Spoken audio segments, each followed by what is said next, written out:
மதுரையில் அரசு பேருந்து மீது மோதிய ஆட்டோ, விதிமீறல்களை கட்டுப்படுத்த பொதுமக்கள் கோரிக்கை.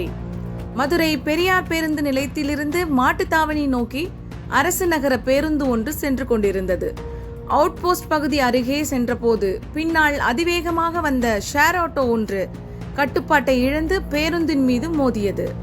ஆட்டோவை ஓட்டி வந்தவர் அதிக மதுபோதையில் இருந்த நிலையில் ஆட்டோ மற்றும் பேருந்தில் பயணித்த பயணிகள் நல்வாய்ப்பாக காயமின்றி தப்பினர்.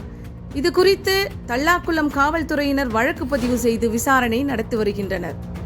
மதுரை நகர் மற்றும் புறநகர் பகுதிகளில் உரிய அனுமதியின்றி இயங்கும் பல ஷேர் ஆட்டோக்கள் முக்கிய பேருந்து நிறுத்தங்களை ஆக்கிரமித்து போக்குவரத்து நெரிசலை ஏற்படுத்துவதாக பொதுமக்கள் குற்றம் சாட்டுகின்றனர். மேலும் இதுபோன்ற மதுபோதையில் வாகனங்களை இயக்கும் ஓட்டுநர்களால் தொடர் விபத்துகள் ஏற்படுவதாகவும் சமூக ஆர்வலர்கள் கவலை தெரிவிக்கின்றனர். எனவே விபத்துக்களை தவிர்க்கும் வகையில் காவல்துறையினரும் போக்குவரத்து துறை அதிகாரிகளும் நகர் முழுவதும் கண்காணிப்பை தீவிரப்படுத்த வேண்டும். போக்குவரத்து விதிகளை மீறும் வாகனங்கள் மீது உடனடியாக கடுமையான நடவடிக்கை எடுக்க வேண்டும் என பொதுமக்கள் கோரிக்கை விடுத்துள்ளனர்.